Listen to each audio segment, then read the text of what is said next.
রক্তের সম্পর্ক না থাকলেও সন্তান হওয়া যায়, এই কথাটা একটি বাক্য নয়, এটা অনেক অজানা গল্পের নীরব সত্য। কোনো একদিন হঠাৎ করেই কেউ কারো জীবনে এসে দাঁড়ায়। না থাকে রক্তের টান, না থাকে কোনো পরিচয়ের বন্ধন, তবুও ধীরে ধীরে গড়ে ওঠে এক অদৃশ্য সম্পর্ক, যেখানে একমাত্র পরিচয় ভালোবাসা হয়ে দাঁড়ায়। যে মানুষটি নিজের স্বার্থ ভুলে আগলে রাখে, অসুখে পাশে বসে থাকে, ছোট ছোট খুশিতে হাসে, সেই তো হলো আসল মা বাবা। জন্ম দেওয়া বড় কথা নয়, আসল কথা হলো হৃদয় দিয়ে আপন করে নেওয়া। এমন অনেক সন্তান আছে, তারা জন্মদাতা মা বাবার কাছে নয়, ভালোবাসার মানুষের কাছে বড় হয়ে উঠেছে। আর সেই ভালোবাসার মানুষটাই শিখিয়েছে বাঁচতে, হাসতে আর লড়তে। তাই বলা যায়, শুধু রক্ত নয়, ভালোবাসাই আসল বন্ধন। মন থেকে আপন করে নিলে যে কেউ তাদের সন্তান বা মা বাবা হয়ে উঠতে পারে।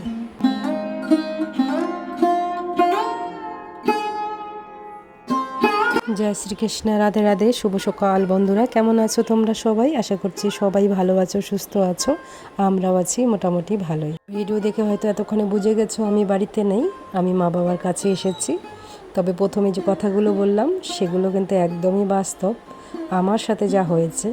তবে আমি মা বাবার কাছে এসেছি, আমার জন্মদাতা মা বাবার কাছে নয়। এটা হচ্ছে আমার ধর্ম মা বাবা। মানে রক্তের সম্পর্ক না থাকলে যে একটা মানুষ আর একটা মানুষকে কতটা ভালোবাসতে পারে, আমার সাথে এরকম ঘটনা না হলে আমি সেটা বুঝতেই পারতাম না। তোমরা হয়তো অনেকেই চেনো আমার এই মাকে। আমি ইউটিউব থেকে এই মাকে পেয়েছি। মা আমাকে ভীষণ রকম ভালোবাসে। 2-3 বছর প্রায় হয়ে গেছে মায়ের সাথে সম্পর্ক, কিন্তু সেই সম্পর্কটা এখনও সেই অটুট রয়ে গেছে। মায়ের পরিস্থিতি এখন ভালো না, মায়ের পা ভেঙে গিয়েছিল, পায়ে প্লাস্টার লাগানো হয়েছে। তো মাকে দেখতেই আমি চলে এসেছি মায়ের কাছে।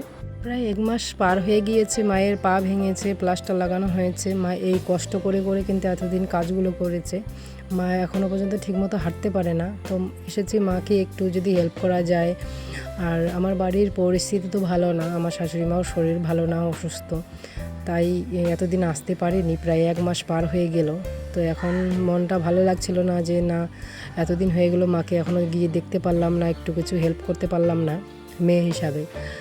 তো বাড়ির পরিস্থিতি তো ঠিক হচ্ছে না, আমার শাশুড়ি মার শরীরটা ভালো যায় না, সবসময় ওই কিছু না কিছু হয়েই থাকে। তো এখন মা একটু ঠিক আছে, তবে বাড়িতেও যে কাজকর্ম প্রচুর, তোমরা তো জানোই আমার অনেক কাজকর্ম। তার জন্য কিন্তু একটা কাজের লোক রাখা হয়েছে। প্রত্যেক দিন সকালে বাসি কাজগুলো করে দিয়ে যায়, উঠান বাড়িঘর ঝাড় দেওয়া, তারপরে গোবর ফেলে গোয়াল ঘর পরিষ্কার করা, এই সমস্ত কাজ করে যায়। যে কয়দিন আমি এখানে থাকবো সেই কয়দিন সকালবেলা ওই কাজগুলো করে দিয়ে যাবে ওই পাশের বাড়ি একটা দিদি, ওই হিসাবে আর কি টাকা দেওয়া হবে। আর শুধুমাত্র রান্না বাড়াটা শাশুড়ি মা করবে। তবে বেশি দিন মনে হচ্ছে থাকতে পারবো না, চলেই যেতে হবে। আর আমি শুক্রবারে এসেছি এখানে, আমার মোবাইলটা 2 দিন খারাপ হয়েছিল। তোমরা তো আগের ভিডিওতে বলেছিলাম তোমাদেরকে যে আমার মোবাইলটা ভেঙেই ফেলেছিল, নয়নসোনায় ডিসপ্লে নষ্ট হয়ে গিয়েছে। তো মোবাইল ঠিক করতে করতে 2 দিন চলে গেছে, মাঝখানে তো 2 দিন ভিডিও দিতে পারিনি। তো এখানেও তো একটু সমস্যা হচ্ছে ভিডিও করার। আর ছেলেটা তো খুবই দুষ্টু, তোমরা তো জানোই। তোমরা তো অনেকেই আবার বলো যে ছেলেকে দুষ্টু বলবে না। আর তোমরা তো চোখের সামনেই দেখতে পাচ্ছ কতটা পরিমাণে দুষ্টু। এই দুষ্টু ছেলেকে নিয়ে কোনো কাজ করেই শান্তি নেই। দেখো না কি করছে, এখানে একটা ছোট খাটিয়া পাতানো হলো, কারণ আজকে কারেন্ট নেই, মানে রাত থেকেই কারেন্ট নেই। আর বাড়িতে ইনভার্টার আছে, তো ইনভার্টার দিয়ে তো সারাক্ষণ শুধু ওই সবগুলো ফ্যান চালানো যাবে না, আর প্রচুর গরম পড়েছে। তাই এখানে এই যে খাটিয়াটা বাবা পেতে দিয়েছে এখানে সোনামাকে শোয়ানোর জন্য। কারণ ওই যে ইনভার্টার দিয়ে সবগুলো ফ্যান তো আর চালানো যাবে না, কারণ সারা রাত ফ্যান চলেছে ইনভার্টার দিয়ে। সারাদিন কারেন্ট ছিল না, কারণ ট্রান্সমিটার বাস্ট হয়ে গিয়েছে আগের দিন রাত্রে। সারাদিন কারেন্ট নেই, সারা রাত কারেন্ট নেই, এই নিয়ে খুব মুশকিলে পড়ে গেছি আমরা সবাই এই গরমের মধ্যে। না কেউ স্নান করতে পারছে, আমিও যদিও বা সকালে উঠেই স্নান করে নিয়েছিলাম। তো এই ট্যাঙ্কির জল যতক্ষণ ছিল ততক্ষণ কাজ করেছি ভালো মতো। আবার কাপড় চোপড় কিন্তু কিছুই ধুইনি, কাপড় চোপড় এই সারা দিন বাসি কাপড় চোপড় এইভাবেই রয়ে গেছে। কারণ কাপড় চোপড় ধুতে গেলে তো প্রচুর জল লাগে, তাই না? জল শেষ হয়ে গিয়েছে। আর ছেলেটা কতটা পরিমাণে দুষ্টু হয়েছে তোমরা চিন্তাও করতে পারবে না। পাশের রুমে একটা ভাড়া থাকে, ছোট একটা বাচ্চা আছে, সেই বাচ্চাটার গাড়ি নিয়ে আসছে, বল নিয়ে আসছে, তারপরে খেলনা নিয়ে চলে আসছে। আর যার খেলনা, যার গাড়ি, যার সাইকেল, তাকেই নিয়ে দৌড় দিচ্ছে নয়নসোনা। ওই যে ছোট পুচকি মেয়েটাকে দেখতে পাচ্ছ, ওকেই আবার দৌড়ে দিচ্ছে, যে ওর গাড়ি নিয়ে এসেছে ওকেই দৌড়ে দিচ্ছে। ওকে আমি বারবার বলছিলাম পাপা ওর গাড়ি দিয়ে দাও, ভেঙে দেবে, ওর পাপা বকু দিবে, আবার ওই ছোট্ট মেয়েটাকেই দৌড়ে ঘরে দিয়ে আসছে। এতটা পরিমাণে দুষ্টু হয়েছে দেখতে মার পা ভাঙা হলে কি হবে, মা তো মাই হয়, মা কি আর সন্তানকে অত চাপ দিতে পারে, কাজ করাতে পারে, তাই না? মা কিছুতেই আমাকে রান্না করতে দিবে না। আমি বলছি মা রাখো না, আমি রান্না করে দিচ্ছি, আমি রান্না করবো, সোনামাকে খাইয়ে দাইয়ে তারপরে আমি বলছিলাম যে আমি টুকটুক করে কাজগুলো করছি, তোমার দাঁড়িয়ে থেকে থেকে এভাবে কাজ করতে হবে না। আমি তাহলে কিসের জন্য এসেছি, আমি কি বসে খাওয়ার জন্য এসেছি? বলছে ঠিক আছে তুই থাক না, তুই তো করবি, তুই তো করছিস। মায়েরা বুঝি এরকমই হয়, তাই না? মা নিজে কষ্ট করবে নিজের কষ্টের সময়ও, কিন্তু মেয়েকে কষ্ট দিতে দেবে না। সাইকেল চালাচ্ছ? কার সাইকেল? দিদি সাইকেল?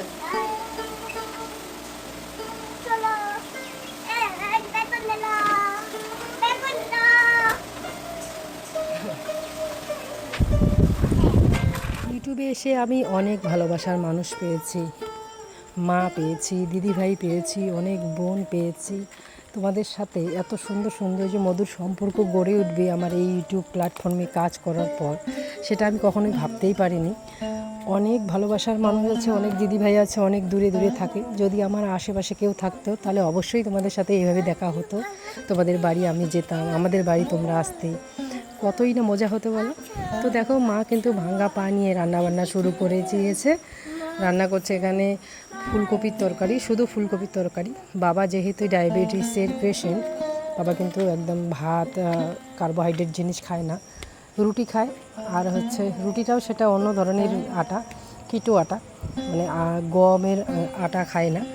তো সেই রুটি খায় আর হচ্ছে সবজি খায়, বলতে গেলে সবজির উপরেই সব কিছু সারাদিন। অনেক খাবারের বাদ বিচার, বাবা রান্না সবাই করতে পারে না, তাই এখানে কিন্তু মা ভাঙ্গা পা নিয়েও করছে। মশলা দিয়ে এখানে একটা ফুলকপির তরকারি করবে। আর আজকে কারেন্টটাও নেই, যেহেতু মশলা মিক্সারে করতে পারবে না, এখানে ঘষে নিয়েছে। কাঁচা লঙ্কা চিড়ে গুঁড়ো মশলা দিয়েই কিন্তু রান্নাটা হয়েছে আজকে, যেহেতু কারেন্ট নেই। আর এখানে শুধুমাত্র বেগুন দিয়ে রান্না করেছে ইলিশ মাছ, যেহেতু বাবা আলু খায় না। ওরে বাবা, আমার ছেলেটা আমার চিন্তায় আর বাঁচছে না। খাওয়া দাওয়া করে একটু শুয়েছি, আর দেখো বলছে মা কি হয়েছে কি হয়েছে, ওষুধ দেবো ওষুধ দেবো। ও নো, ডক্টর ডক্টর এসেছে ওষুধ দিতে, তাই নাকি? হ্যাঁ,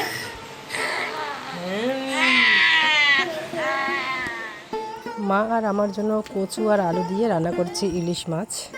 আর আমাদের খাওয়া দাওয়া কিন্তু হয়ে গেছে, বিকেলবেলা এখন রেস্ট করার পালা। খাওয়া দাওয়া করে ওই যে সোনামাকে বাইরে নেওয়া হয়েছিল ওইদিকে বারান্দায়, মা সোনামার কাছে শুয়ে আছে, যেহেতু কারেন্ট নেই। আর সোনামার ওখানেই শুধু স্ট্যান্ড ফ্যানটা দেওয়া হয়েছে, আর আমরা ঘরে কিন্তু মানে ফ্যান ছাড়াই আছি। গাছে কি করছো তুমি, ওখানে উঠে কি করছো তুমি? তুমি টাইগার? এই বলা যায় না, আমি না বানর বলা যায় না।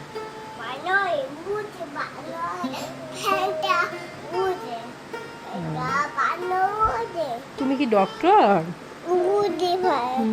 দেখেছি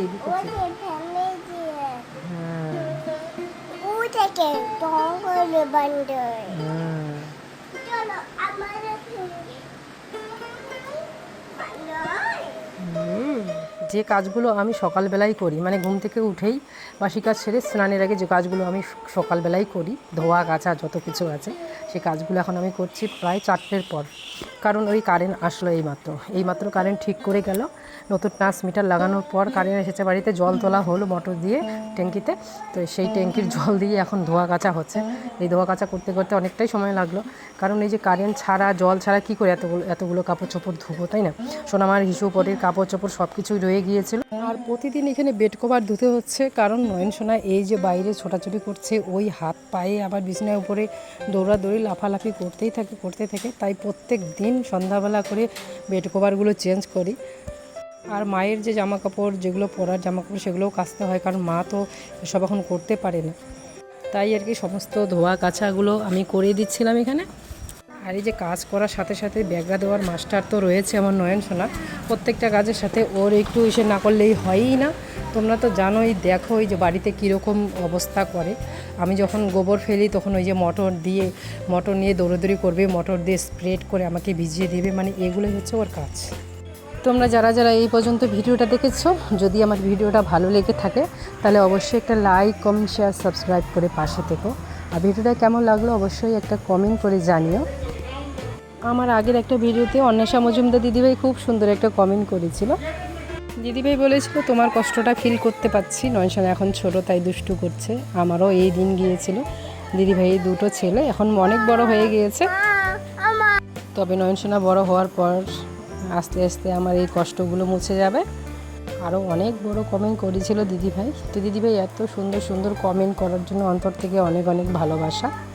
আর হ্যাঁ, আমি আগের ভিডিওতে বলেছিলাম আমার যদি কোনো ভুল ত্রুটি হয়ে থাকে তাহলে অবশ্যই তোমরা বলো, তাহলে আমি সেই ভুলটা সংশোধন করার চেষ্টা করব। এটা একদম মন থেকে বলেছি, কারণ মানুষ মাত্রই ভুল হতে পারে, আমি তো আর ভগবান নই। মানুষ মাত্রই ভুল হতে পারে, আমারও হতে পারে। তাই কোনো যদি ভুল হয়ে থাকে কোনো কিছুতে তাহলে তোমরা অবশ্যই আমাকে সেই ভুলটা ধরিয়ে দিও, আর আমি তাতে কিচ্ছু মনে করব না। কাপড় ধুতে ধুতে প্রায় বেলা তো চলেই গেছে, আর অল্প একটু পরেই সন্ধ্যা। তো তবুও আমি কাপড়গুলো মেলে দিলাম, যদি একটু হাওয়া বাতাসে হালকা পাতলা একটু মানে ঝরঝরা হয় তাতেই অনেক। আসলে কারেন্টটা যদি থাকতো সকাল সকাল তাহলে তো ধুয়েই ফেলতাম। আর দেখতে পাচ্ছ দেখতে দেখতে কতগুলো কাপড় চোপড় ধুয়ে আমি মেলে দিয়ে দিয়েছি। রাখি চৌধুরী দিদিভাই তুমি বলেছিলে নয়নসোনাকে কিন্তু একদম বারবার দুষ্টু দুষ্টু বলবে না। তো রাখি দিদিভাই তোমাকেই আমি বলছি যে নয়নসোনাকে কি বলে ডাকবো, দুষ্টু বলবো না তো কি বলবো সেটা তুমি অবশ্যই কমেন্টে জানিয়ে দিও। আগে সকালবেলা আমি স্নান করেছি জল থাকতেই আর কি, ট্যাঙ্কি শেষ হওয়ার আগেই, তাই সারাদিনে আমাকে আসানে থাকতে হয়নি। তবে এতগুলো কাপড় চোপড় ধোয়ার পর আমার শরীর তো সম্পূর্ণ ভিজে গিয়েছে, তাই এখন আমাকে স্নান করতেই হবে। তাছাড়া তো গরমের দিন আমরা কতবার স্নান করে ফেলি তা তো কোনো ঠিক ঠিকানা থাকেই না। আমার পিছনে যে বিল্ডিংটা দেখছো সেই বিল্ডিংয়ের হচ্ছে মালিকের ঘর, সেই ঘরে ভাড়া থাকে আমার মা আর বাবা। এখন সন্ধ্যাবেলা স্নান দান করে আমি সন্ধ্যা দিচ্ছি। এই যে এখানে মা একটা তুলসী পাট রেখেছে, তো সেই তুলসী পাটে কিন্তু আমি ধূপ ধুনা দেখিয়ে সন্ধ্যা দিয়ে দিচ্ছি। আর আমার পিছন পিছন আমার নয়নসোনা তো থাকবেই, একদম ফ্রি। আমার কোনো কিছুতে শান্তি আছে, আমার কোনো কাজ করে শান্তি নেই। আমি যখন ভিডিওটা এডিট করছি, ভয়েস ওভার দিচ্ছি, এখানেও কিন্তু বারবার আমাকে এসে ডাকছে। আসলে আমি ঘরের ভেতর থেকে বাইরে এসে ভয়েস ওভারটা দিচ্ছি, এখানে কিন্তু রাস্তার পাশে গাড়ি ঘোড়া চলছে, তোমরা হয়তো শব্দ পাচ্ছ। আর দেখো দুষ্টুটা কোথায় জঙ্গলের ভিতরে গিয়ে বলছে এখানে বলে কি আছে। ফুল ফুল ফুল, চলো ঘরে চলো। হ্যাঁ দেখেছি দেখেছি তো, হ্যাঁ দেখেছি। দুষ্টু দুষ্টু কথা আর পাকা পাকা কথা তো চলতেই থাকবে। এখন চলে আসলাম ঘরে। ঘরে আমি সন্ধ্যা দিয়ে দেবো। আর এদিকে মা কিন্তু সোনামাকে কোলে নিয়ে বসে আছে।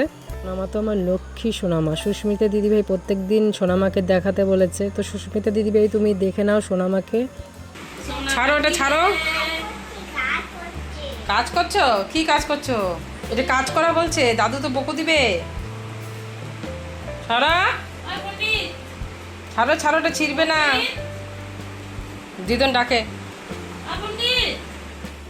সন্ধ্যাবেলা মা বলছে মারে খিদে পেয়েছে, কি একটু খাওয়া যায়। তো ঘরে তো মুড়ি চানা সবই আছে, তো সন্ধ্যাবেলা একটু মুড়ি চানা মেখে নিলাম, মাকেও দেবো আমিও খাবো। আর নয়নসোনা তো এখানে খুব দুষ্টুমি করছে যে ওকে লাগবে, তাই ওকে আমি বলছি যে দাঁড়া বাবা একটা বাটিতে দিই, কারণ ওকে যদি এই গামলাটা দিয়ে দিই তাহলে একদম ছড়িয়ে ছিটিয়ে শেষ করে দেবে।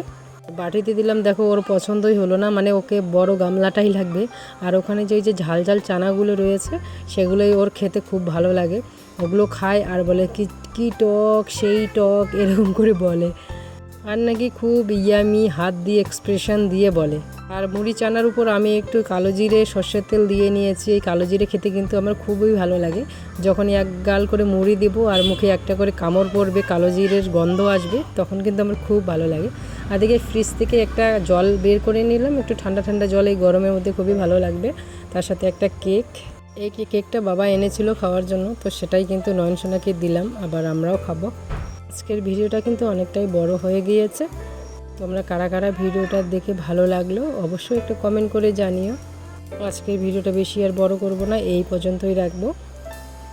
তোমরা সবাই ভালো থেকো, সুস্থ থেকো, সাবধানে থেকো। দেখা হবে পরের ভিডিওতে। ততক্ষণে হরে কৃষ্ণ, হরি বল।